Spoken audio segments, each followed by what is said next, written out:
The second part of the male reproductive system is our accessory ducts. So friends, in this video, we'll learn about the accessory ducts and which ones work in the male reproductive system. First, let's take a look at our testicles, which look something like this.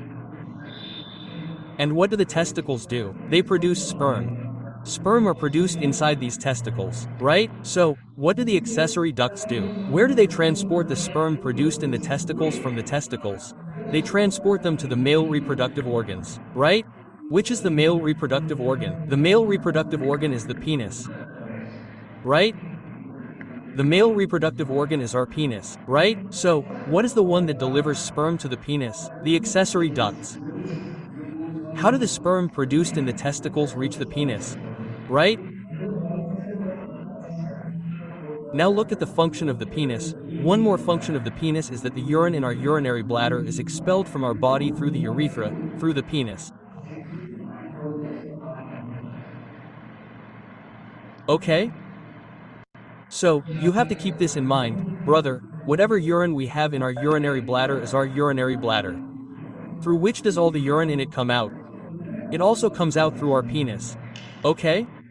Now let's look at the accessory ducts and how the SSC ducts are attached. Look, the first SSC duct is the Rete Testis. I told you in the previous video what we have inside the testis. There are rooms. What are they?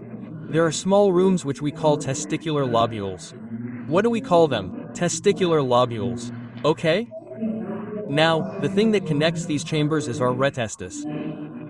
Which one is it? The Rete Testis. Inside these chambers, sperm are being produced. It's the tube that collects those sperm and brings them out of the testis. Right? What do we call it? The Rete Testis. This vein, this tube, is inside the testis, and it's collecting sperm from the intertesticular lobules, from all the lobules.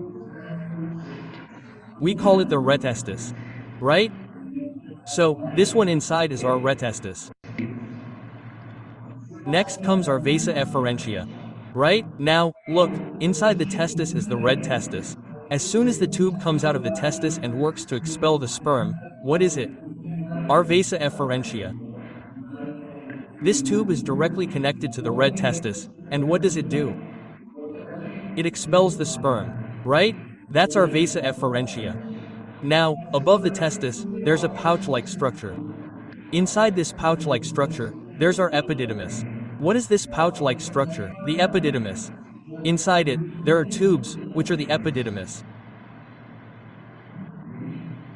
The epididymis. What does the epididymis do? It stores sperm. What does it do? Stores. It's like a storehouse for sperm. Sperm formation is happening in these lobules, in these rooms. Now, after being collected, it comes through the testis, and through the testis, this thing you see in the middle, which connects the testis to the epididymis, is our Vasa Efferentia.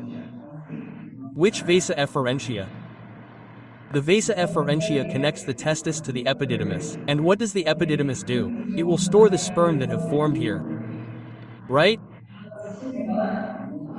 Now, after this, our last one is the one that connects to the epididymis and goes directly to the penis. Okay? It connects directly to the urethra of the penis.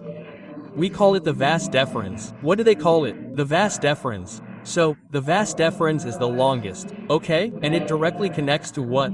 The epididymis and the urethra. This tube that you see inside, which is inside the penis, is called the urethra. Okay? Why is it called the urethra? Because, what does it do with urine? It also works to expel urine. That's why it's called the urethra. Okay? So, the part that connects the epidermis to the urethra is our Vas Deferens. Sperm are first formed here. They will go through the Rete Testis. From the Rete Testis, they will come to the epididymis through the Vas Deferens. They will be stored here. Okay?